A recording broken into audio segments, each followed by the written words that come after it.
प्यारे बच्चों नमस्कार। कक्षा 10वीं एनसीईआरटी गणित में आपका स्वागत है। आज के इस वीडियो में हम एनसीईआरटी गणित के अध्याय 2 बहुपद में कुछ बेसिक कॉन्सेप्ट और प्रश्नावली 2.1 को हल करेंगे। अगर आपने अभी तक हमारे चैनल को सब्सक्राइब नहीं किया है तो सब्सक्राइब कर दें तथा बेल आइकन पर क्लिक कर दें ताकि आगे आने वाले वीडियो की नोटिफिकेशन आपको जल्दी से मिल जाए। पाठ 2 का नाम है आपके बहुपद।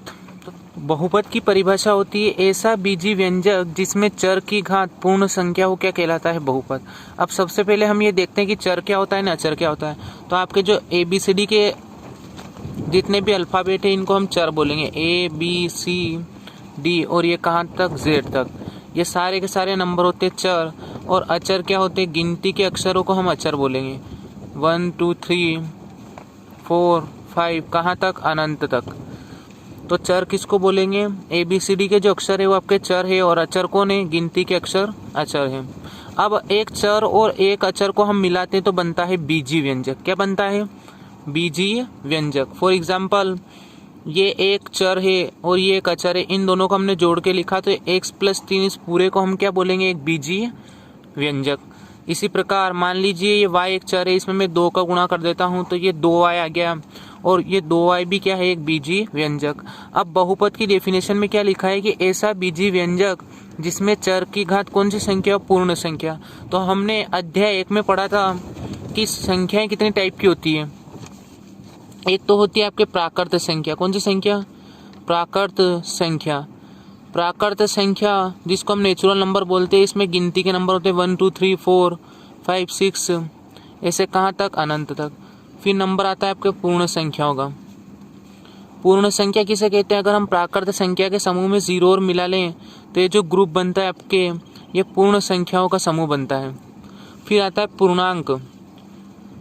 पूर्णांक में क्या होगा? माइनस वाले नंबर भी आप मिला लो तो उन नंबर को हम क्या कहेंगे? पूर्णांक। -5 -4 -3 -2 -1 0 1 2 3, है ना। तो प्लस वाले माइनस वाले और 0 को आप मिला लोगे तो पूर्णांक होगा।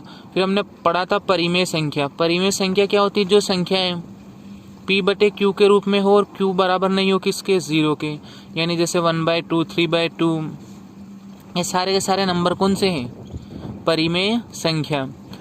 इस टाइप से हमने संख्या पद्धति के बारे में पढ़ा था। अब आपके बहुपद की परिभाषा में लिखा है कि ऐसा बीजी व्यंजक जिसमें चर की घात कौन सी संख्या होनी चाहिए? पूर्ण। पूर्ण संख्या मतलब आपके चर की जो घात है वो 0 1 2 3 4 5 6 कुछ भी हो सकती है। चर की घात ना तो माइनस में होगी, नहीं चर की घात किस में होगी? बटे में, क्योंकि ये दोनों ही कौन सी संख्याएं नहीं है? ये पूर्ण संख्याएं नहीं है। अब हम ये देखते हैं कि किस टाइप के बीजी व्यंजक जो है वो बहुपद नहीं होंगे। अगर ऐसा लिखा है x की घात -3 + 2x + 3, तो आपसे पूछा जाए ये बहुपद है या नहीं, तो ये बहुपद नहीं है क्योंकि इसमें चर की जो घात है वो काय में है? माइनस में। और बहुपद की परिभाषा होती है कि चर की घात कौन सी संख्या हो? पूर्ण संख्या। और अभी मैंने आपको बताया कि पूर्ण संख्या में ना तो माइनस वाली संख्या होती है ना ही बटे वाली संख्या होती है। तो अगर बहुपद में किसी चर की घात ऐसे माइनस में है ना, तो अगर किसी बीजी व्यंजक में चर की घात माइनस में है तो बहुपद नहीं होगा, इसका मतलब ये बहुपद नहीं है। इसी प्रकार ऐसा लिखा हुआ x⁴ 1/2 + 3x + 2, बताइए आप ये बहुपद है क्या? ये भी बहुपद नहीं है क्योंकि चर की घात क्या है? 1/2, और ये 1/2 तो कौन सी संख्या होगी? परिमेय संख्या। अभी हमने देखा कि जो पूर्ण संख्याएं हैं उनमें सीधे कौन कौन से नंबर होते हैं? 0 1 2 3 4 5 6, ना तो उसमें बटे वाले होंगे, नहीं कौन से वाले होंगे? माइनस वाले। बस 0 होगा और सारी प्राकृत संख्या इसमें है। तो ये व्यंजक भी आपके क्या नहीं है? बहुपद नहीं है। अब आप मुझे बताइए y² + 2x + 3 ये बहुपद है क्या? ये भी बहुपद नहीं है क्योंकि बहुपद हमेशा एक ही चर में होता है। इसमें 2 चर आए हैं, देखो, या x भी है और y भी है ना। और जब x और y दोनों है तो ये बहुपद नहीं है क्योंकि बहुपद हमेशा एक चर में होता है। अगर पूरा बहुपद x में है तो x में रहता है, अगर पूरा y में है तो काय में रहता है? y में। तो मैंने आपको 2-3 कंडीशन बताई है कब कब बहुपद नहीं होगा। एक तो चर की घात अगर माइनस में तो बहुपद नहीं होगा, अगर चर की घात बटे में है तो भी बहुपद नहीं होगा, या किसी बीजी व्यंजक में अगर 2 चर है तो वो तो वो भी बहुपद नहीं होगा। आई होप इतना आपके समझ में आ गया होगा। अब मान लीजिए ऐसा लिखा है कि x square plus root x plus 2, ये बहुपद है कि नहीं है, ये बीजी व्यंजक बहुपद है कि नहीं है। तो इसको बहुपद है कि नहीं है डिसाइड करने से पहले हम इस रूट का मतलब समझ लेते हैं कि रूट क्या होता है। रूट जो होता है ये किसी भी संख्या की आधी घात को दर्शाता है, यानी 1/2 को। किसको? किसी भी संख्या की आधी घात को हम किससे दर्शाते हैं? रूट से। अब आप बताइए मुझे कि बहुपद है कि नहीं है। ये बहुपद नहीं है। क्यों? क्योंकि रूट का मतलब क्या होता है? एक्स स्क्वायर प्लस, हम इस रूट की जगह इसकी घात क्या लिख सकते हैं? 1/2। और 1/2 कौन सी संख्या नहीं है? 1/2 पूर्ण संख्या नहीं है, इसलिए ये बीजी व्यंजक भी क्या नहीं होगा? बहुपद नहीं होगा। अब हमने ये जो जितनी भी कंडीशन पढ़ी है सारी की सारी किसके लिए पढ़ी है? चर के लिए। अचर की घात आपके माइनस में भी हो सकती है, अचर बटे में भी हो सकते हैं, कैसे ही हो सकते हैं, बस ये कंडीशन है चर के लिए। फॉर एग्जाम्पल ये लिखा है x square plus 2 root x plus 3, ये आपका बहुपद है कि नहीं है? ये भी बहुपद नहीं है। क्यों? क्योंकि इसमें कौन रूट में है? चर रूट में है। लेकिन ऐसा लिख दिया वाई स्क्वायर प्लस रूट 2, ये बहुपद है कि नहीं है? तो ये बहुपद है। अब ये बहुपद क्यों है? क्योंकि इसमें रूट में कौन है? अचर है। और हमारे बात किसकी हो रही है? चर की घात पूर्ण संख्या होनी चाहिए। अचर कैसे भी हो चलेगा। आप मुझे बताइए x square minus 2x minus 8 बहुपद है कि नहीं है? ये बहुपद है क्योंकि चर की घात पूर्ण संख्या है। इसी प्रकार x square plus 7x plus 10, ये बहुपद है कि नहीं है? ये भी आपका बहुपद है। तो बहुपद कब नहीं होगा? जब चर की घात माइनस में हो, या चर की घात बटे में हो, या कोई चर रूट में हो, है ना।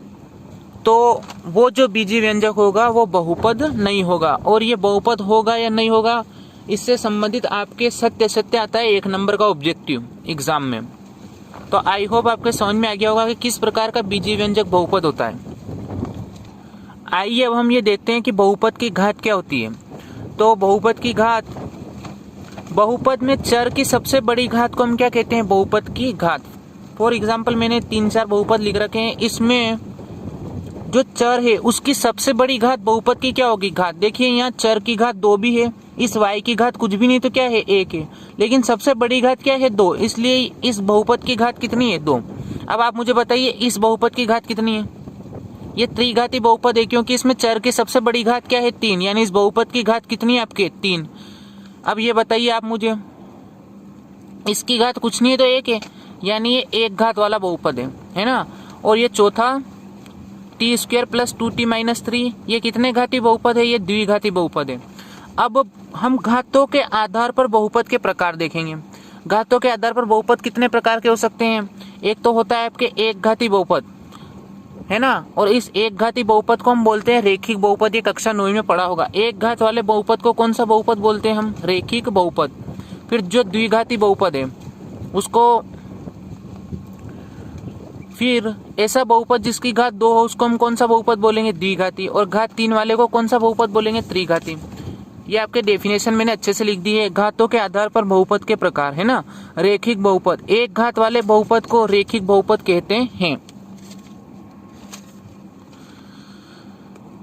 उदाहरण के लिए 4x plus 3, 2x minus 5, y minus 2, 9x minus 8, इन सब में चर की अधिकतम घात कितनी है? 1, इसलिए ये क्या है? एक रेखिक बहुपद। ये ऑब्जेक्टिव आएगा आपके 1 नंबर में एग्जाम में कि एक घात वाले बहुपद को कौन सा बहुपद कहते हैं। फिर आता है आपके द्विघात बहुपद। 2 घात वाले बहुपद को कौन सा बहुपद कहते हैं? द्विघाती बहुपद। इसमें देखो, इसमें चर की अधिकतम घात 2 है, इसलिए दोनों ही कौन से बहुपद है? द्विघाती बहुपद। फिर आपके नंबर आता है त्रिघाती बहुपद। 3 घात वाले बहुपद को त्रिघाती बहुपद कहते हैं। तो आप इसका अच्छे से स्क्रीनशॉट ले लें और अपनी नोटबुक में उतार लें। अब हम पदों के आधार पर बहुपद के प्रकार देखेंगे। अभी हमने किसके आधार पर बहुपद के प्रकार देखे? घातों के आधार पर। पदों के आधार पर मैं आपको समझा देता हूँ कि पद के आधार पर जो बहुपद है वो कितने टाइप के होते हैं। एक तो होता है एक पदी बहुपद। कौन सा होता है? एक होता है द्विपदी बहुपद और एक त्रिपदी बहुपद। एक पदी बहुपद किसको बोलेंगे? ऐसा बहुपद जिसमें केवल एक पद हो। फॉर एग्जाम्पल ये एक्स, ये वाई, इनमें एक ही पद है, इसलिए कितने पदी बहुपद है? एक पदी। ये कितने पदी बहुपद है? 2 पदी। एक चिन्ह के बाद आपको, एक प्लस माइनस के चिन्ह के बाद एक पद गिनना है आपको। इसमें कितने पद है? 2 पद है। इसमें बताइए आप कितने पद है? ये त्रिपदी बहुपद है, 1 2 3, ये तो पूरा एक ही है ना गुणे में। मैंने क्या बोला आपको, एक प्लस माइनस के चिन्ह के बाद आपको एक पद गिनना है। अब आप मुझे बताइए कि ये कितने पदी बहुपद है? ये त्रिपदी बहुपद है ना, एक्स स्क्वायर प्लस 4x ऐसा कुछ हो गया। अब ये कितने पदी बहुपद है? तो चतुर्थ पदी बहुपद है। इतना आपके समझ में अच्छे से आ गया होगा। जिसमें एक पद हो उसको हम एक पदी बहुपद बोलते हैं, जिसमें 2 पद हो उसको द्विपदी, और जिसमें 3 पद हो उसको कितने पदी बहुपद बोलेंगे? त्रिपदी बहुपद। अब मैं आपसे कुछ क्वेश्चन करता हूं, आप मुझे बताइए कि इस बहुपद की अधिकतम घात कितनी है? चर की सबसे बड़ी घात बहुपद की घात कहलाती है, मतलब इस बहुपद की घात कितनी है? 4 है। और आपसे पूछा जाए कि इसके पद कितने हैं, तो 1 2 3 कितने पद है? इसमें 4 पद है टोटल। आई होप आपके बहुपद के प्रकार अच्छे से समझ में आ गए होंगे। अब हम प्रश्नावली 2.1 के प्रश्नों को हल करेंगे। इसमें लिखा है किसी बहुपद px के लिए y बराबर px का ग्राफ आकृति में दिए गए हैं। प्रत्येक स्थिति में px के शून्यकों की संख्या बतानी है आपको। तो सबसे पहले ये क्वेश्चन को करने से पहले हम शून्यकों का मतलब समझते हैं कि शून्य क्या होते हैं, है ना। तो मान लीजिए कि आपके पास एक बहुपद है px बराबर x का वर्ग प्लस 7x प्लस 10। अब इस बहुपद में मैं x की जगह -2 रखता हूं, और अगर x बराबर -2 रखने पर इस पूरे बहुपद का मान शून्य आ जाता है, तो हम बोलेंगे कि ये जो बहुपद है इसका शून्य क्या है? -2 है। इसमें x की जगह -2 लिखेंगे तो -2 ये आ जाएगा -2 का वर्ग प्लस 7 गुणा -2 प्लस 10। अब -2 का वर्ग कितना होगा? तो -2 का वर्ग होगा 4। -2 के वर्ग का मतलब होगा -2 गुणा -2, गुणा करने पर माइनस माइनस प्लस, ये कितना आएगा? 4। अच्छा आप मुझे बताइए -2 की घात 3 होती तो क्या आता? इसको हम लिखते हैं -2 गुणित -2 गुणित -2, है ना। तो 2 दूनी 4, 4 दूनी 8, ये माइनस माइनस तो क्या हो जाता? प्लस, लेकिन एक और माइनस बचता है, इसलिए काय में आता? माइनस में। तो अगर किसी माइनस वाली संख्या की घात सम संख्या है, जैसे -4 की घात 4 है, तो इसका जो आंसर आएगा वो हमेशा काय में आएगा? प्लस में, क्योंकि माइनस माइनस क्या हो जाएंगे? प्लस। लेकिन अगर किसी माइनस वाली संख्या की घात विषम संख्या है, जैसे ये -3 की घात मान लीजिए आपके 3 है, तो जो आंसर आएगा वो काय में आएगा? माइनस में। क्यों? क्योंकि -3 गुणित -3 गुणित -3 करेंगे तो माइनस माइनस हो जाएगा प्लस, और एक और माइनस बच जाएगा इसमें, तो 3 3 9 9 3 27 का आएगा आपके माइनस का।